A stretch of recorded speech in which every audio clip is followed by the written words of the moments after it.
यहां से x की वैल्यू क्या आ गई आपकी d/1 प्लस √2। इस वाले केस में ये आ गई आपकी x की वैल्यू।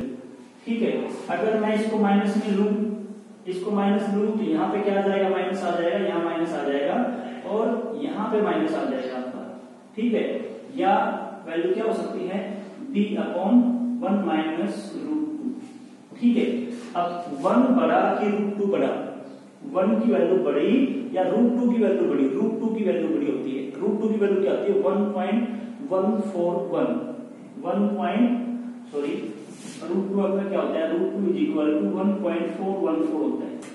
तो ये बड़ा है आपका, तो ये बड़ा है तो ये आपकी टर्म आएगी माइनस में, ये टर्म माइनस में आएगी। माइनस का मतलब क्या है? माइनस का मतलब है कि ये जो x है, ये जो x है ये माइनस का है। x माइनस का मतलब x आपका इस तरफ है, ये आपका ओरिजिन हो गया।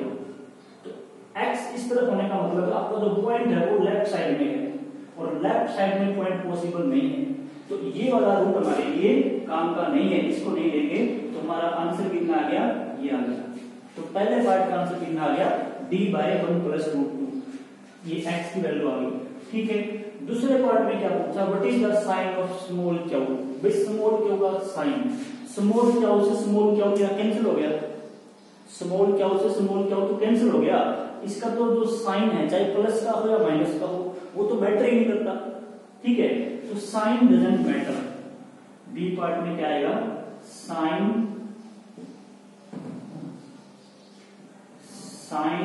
Of small q doesn't matter,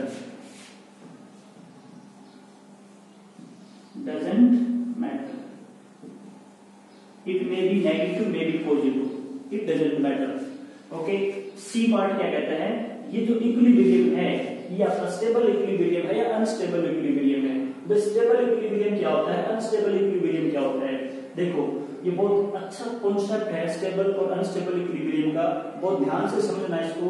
और यहाँ से मतलब काफी टाइम्स क्वेश्चन भी पूछे जाते हैं। तो देखो कैसे देखेंगे स्टेबल और अनस्टेबल इक्विलिब्रियम है। देखो इसको बिठा देता हूं यहाँ पे। भाई आप एक बार 11th में चले जाओ, 11th में आपने पढ़ा था इक्विलिब्रियम की टाइप्स, स्टेबल, अनस्टेबल और न्यूट्रल। 3 टाइप के इक्विलिब्रियम होते हैं आपके। देखो मान लो अपने पास कोई बाउल है, ये कोई बाउल है, इस बाउल में मान लो कोई बॉल रखी है, यहाँ पे ये कोई बाउल है। ठीक है, यहाँ पे बॉल रखी है, बॉल, तो ये बॉल किस में है, यहाँ पे इक्विलिब्रियम में है। किस पोजीशन में है, इक्विलिब्रियम पोजीशन में है। अब इसको उल्टा करके रख दो, ऐसे इस बाउल को उल्टा करके रख दिया, यहाँ बॉल रख दो, ये बॉल भी किस में है, ये बॉल भी इक्विलिब्रियम की पोजीशन में है।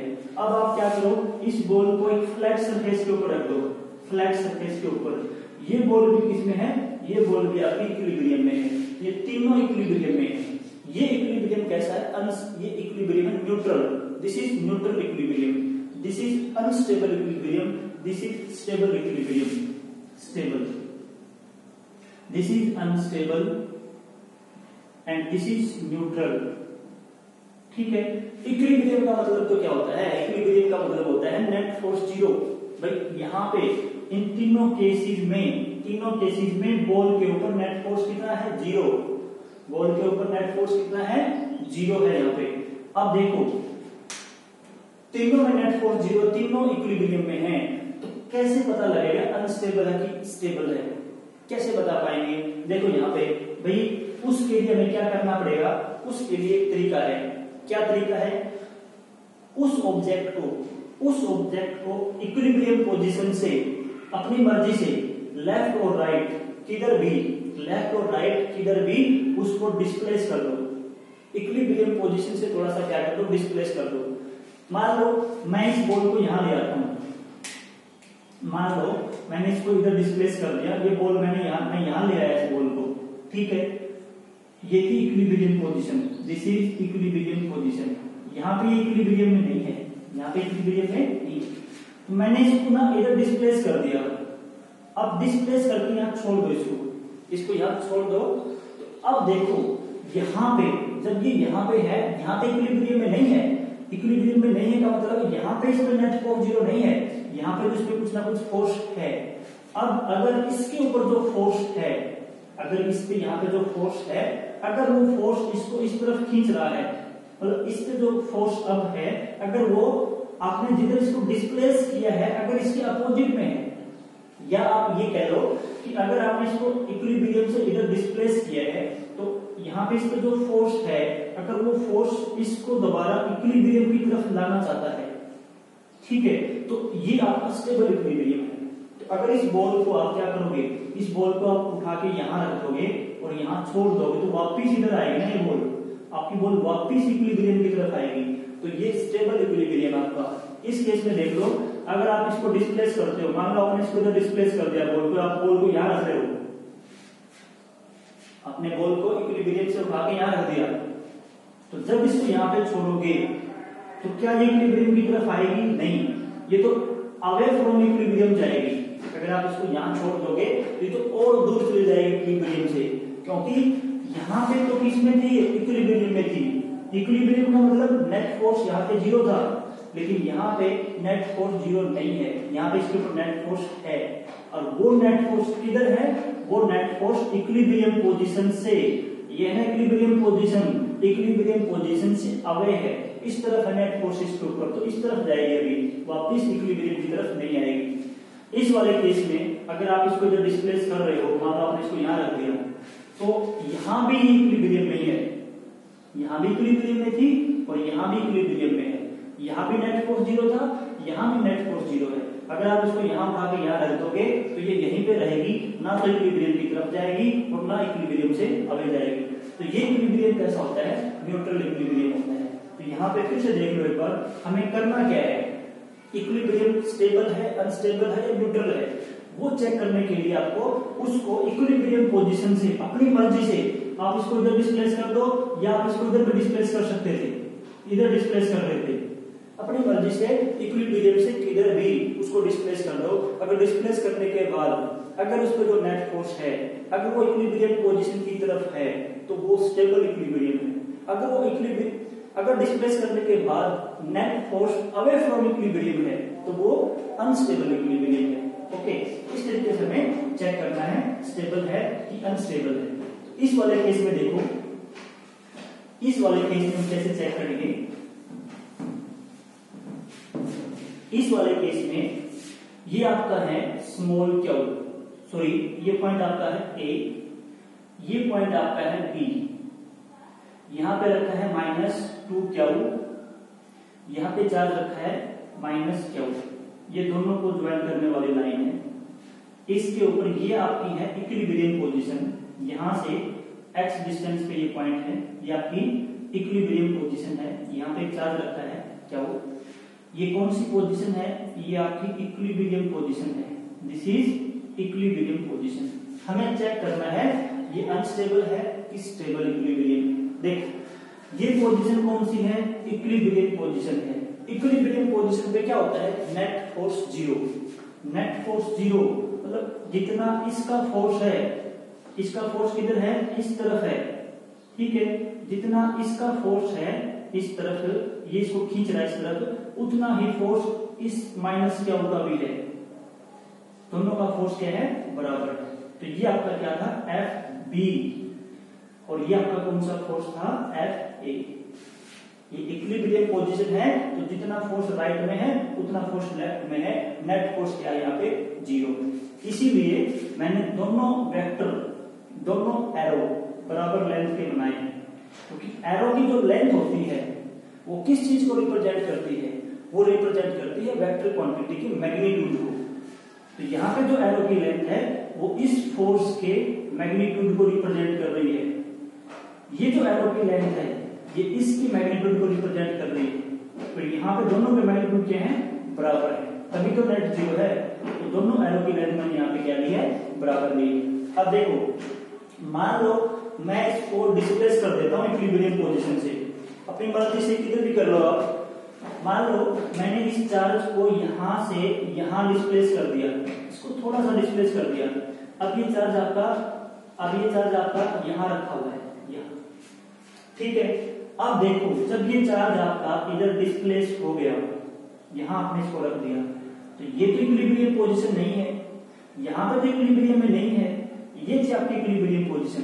तो इस पोजीशन पे नेट फोर्स देखना आपको किधर होगा, नेट फोर्स किधर होगा। देखो अब आपने क्या किया, इसको राइट साइड पे डिस्प्लेस कर दिया। तो अब देखो जब यहाँ पे इन दोनों के बीच में, स्मॉल क्यू के बीच में और इसके बीच में जब इतनी डिस्टेंस थी तो इनके बीच में जो फोर्स था वो इसके बराबर था। अब क्या कर दिया मैंने, इसको तो यही रखा, इसको पास ले आया मैं, इसको पास ले आया तो दोनों के बीच की डिस्टेंस क्या होगी, कम होगी। डिस्टेंस कम होगी तो दोनों के बीच में फोर्स बढ़ जाएगा, दोनों के बीच में फोर्स बढ़ जाएगा। तो पहले अगर इतना फोर्स था तो अब फोर्स कितना हो जाएगा, अब एरो बड़ा बना दो, this is F B, B की वजह से फोर्स, इस वाले एरो से ये एरो बड़ा क्यों बना दिया, क्योंकि जब ये चार्ज स्मॉल क्यू यहां रखा है तो इसकी वजह से इन दोनों के बीच में डिस्टेंस क्या होगी, कम होगी। और दो चार्ज के बीच में अगर डिस्टेंस कम हो जाए तो उनके बीच में फोर्स बढ़ जाता है। तो अब की बात, जब ये यहां रखा है तब इनमें फोर्स क्या है, ज्यादा है, तो ये फोर्स ज्यादा है, और जब ये यहां रखे थे तब फोर्स आपका कम था। ठीक है, अब इसकी वजह से देखते हैं, इसकी वजह से जब चार्ज यहां रखा था स्मॉल क्यू तो इनके बीच में ये डिस्टेंस थी। अब इसको मैं दूर ले गया, इसको दूर ले गया तो दोनों के बीच की डिस्टेंस बढ़ गई। दो चार्ज के बीच में डिस्टेंस बढ़ती है तो फोर्स कम हो जाता है। तो यहाँ इनके बीच में फोर्स क्या हो जाएगा, पहले वाले से कम हो जाएगा। पहले कितना फोर्स था, पहले ये फोर्स था, अब फोर्स क्या हो जाएगा, कम। तो अब मैं थोड़ा सा छोटी लेंथ का एरो बनाऊंगा, दिस इज एफ ए। अब इन दोनों फोर्स को देख लो, एफ बी कितना है, एफ ए इतना है, तो कौन सा फोर्स स्ट्रॉन्ग है, कौन सा फोर्स ज्यादा है, ये वाला फोर्स स्ट्रॉन्ग है, ये फोर्स क्या है यहाँ पे, स्ट्रॉन्ग है। तो नेट किधर बचेगा, जो नेट फोर्स बचेगा वो किधर बचेगा, आपका नेट फोर्स बचेगा बी की तरफ। मतलब इसमें से ये माइनस करना है, ये आपका क्या आ गया, F B minus F A आ गया, ये आपका नेट फोर्स आ गया। तो जब मैंने इसको इधर डिस्प्लेस किया, तो यहाँ पे इसके ऊपर जो नेट फोर्स है वो किधर है, किसकी तरफ होगा, ये बड़ा है ये छोटा है, तो एफ बी की तरफ होगा ना नेट फोर्स, किसकी तरफ होगा, एफ बी की तरफ होगा। तो जब आपने इसको यहाँ से यहाँ डिस्प्लेस कर दिया तो नेट फोर्स इसको और दूर ले जाएगा, वापिस इक्विलिब्रियम की तरफ नहीं रहेगा, नेट फोर्स इक्विलिब्रियम से अवे रहेगा। ये वाला केस होगा, ये वाला केस। तो कैसा इक्विलिब्रियम है, अनस्टेबल इक्विलिब्रियम है। कैसा है, अनस्टेबल इक्विलिब्रियम। ओके, तो इस तरीके से हमें चेक करना है इक्विलिब्रियम है तो स्टेबल है या अनस्टेबल है। ठीक है, और बहुत इंपॉर्टेंट कॉन्सेप्ट है।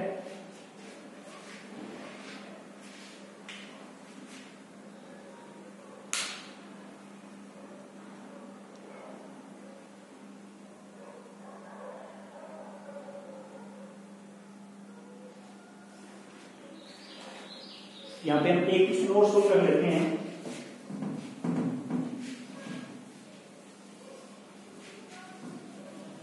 देखो ये भी अच्छा क्वेश्चन है, और क्या गिवन है हम यहाँ पे,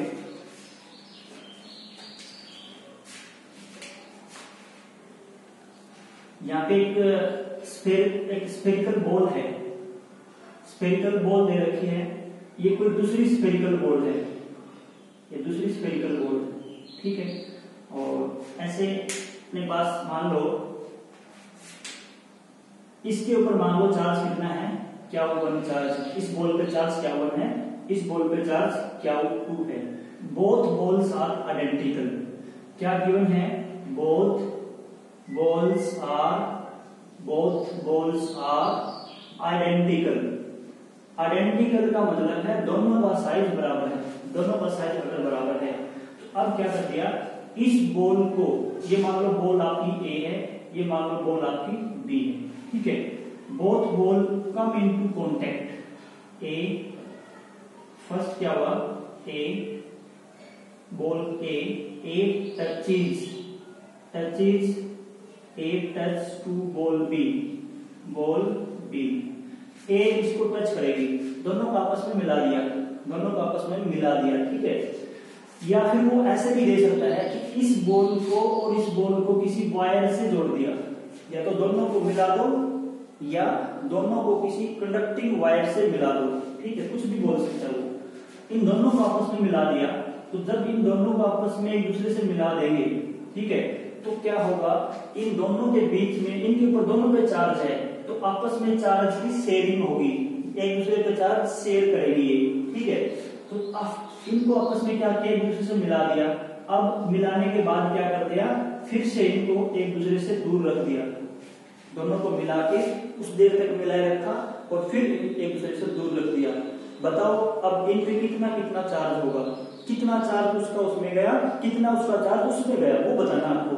तो यहाँ पे क्या होगा, अगर दोनों के साइज सेम है, if both ball are identical, देखो इसका solution, if both balls are identical, both balls are identical, then they will share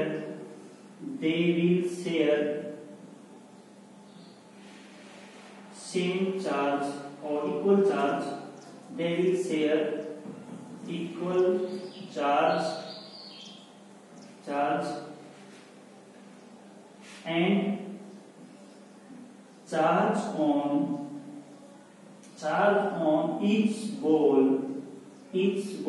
will be equal to half of total charge on both balls। देखो ये क्या कहते हैं कि जब दोनों को आपस में मिलाएंगे ना, तो इन पे कितना कितना चार्ज हो जाएगा, मिलाने के बाद फिर दूर कर देंगे। तो ये कहता है कि यहाँ पे देखो, प्रत्येक बॉल के ऊपर बराबर चार्ज होगा, बोथ बॉल आर आइडेंटिकल, अगर दोनों बॉल बराबर हैं तो दोनों पे चार्ज क्या होगा, they will share equal charge, दोनों पे चार्ज कैसा होगा, इक्वल होगा। और कितना होगा कि जो टोटल चार्ज है ना दोनों का मिला के, total charge equal to charge on each ball will be equal to total charge on both ball, half of the total charge on both ball. दोनों पे मिला के जो चार्ज है, दोनों पे मिला के कितना चार्ज हो गया, क्या 1 प्लस क्या 2, तो उसका आधा आधा चार्ज हो जाएगा दोनों के ऊपर। ये आधा आधा चार्ज कब होगा, जब ये दोनों बॉल क्या होंगी, आइडेंटिकल होंगी। अगर आइडेंटिकल नहीं है तो फिर चार्ज अलग अलग होगा, ठीक है। तो आइडेंटिकल वाले केस में, आइडेंटिकल का क्वेश्चन पूछा जाता है एग्जाम में, ठीक है, अगर दोनों बॉल आइडेंटिकल हैं तो दोनों को मिला देंगे फिर दूर कर देंगे, तो कितना कितना चार्ज होगा इंडिविजुअल बॉल के ऊपर, जो दोनों का जो टोटल चार्ज है क्या 1 प्लस क्या 2, उसका आधा आधा चार्ज इनके ऊपर हो जाएगा, ठीक है। फॉर एग्जाम्पल देखो, मान लो यहाँ पे क्या दे रखा है, मान लो अपने पास ना ये बॉल है, इस पे चार्ज दे रखा है 2 माइक्रोकूलम और इस पे चार्ज दे रखा है क्या 2 = 4 माइक्रोकूलम। तो टच करने के बाद जब दोबारा दूर ले जाएंगे तब चार्ज कितना होगा, this one plus this one कितना हो गया, 2 + 4 6 हो गया, 6 का हाफ कितना हो गया 3, इस पे 3 माइक्रोकूलम होगा, इस पे भी 3 माइक्रोकूलम, ठीक है। अगर ये चार्ज मान लो माइनस का दे रखा है, इस पे -4 है, इस पे +2 है, तो जब इनको मिलाएंगे फिर दूर करेंगे तो कितना कितना चार्ज इन पे रहेगा, देख। तो यहाँ पे टोटल कितना हो गया, यहाँ पे टोटल कितना हो गया 2 - 4, आधा कर दो 2, कितना हो गया -1। तो इस पे कितना आ जाएगा, इस पे -1 माइक्रोकूलम आ जाएगा और इस पे भी -1 माइक्रोकूलम आ जाएगा। तो साइन चाहे कुछ भी हो, क्या करना आपको, क्या आपको विद साइन पुट करने यहाँ पे और उनका आधा आधा चार्ज इन पे आ जाएगा।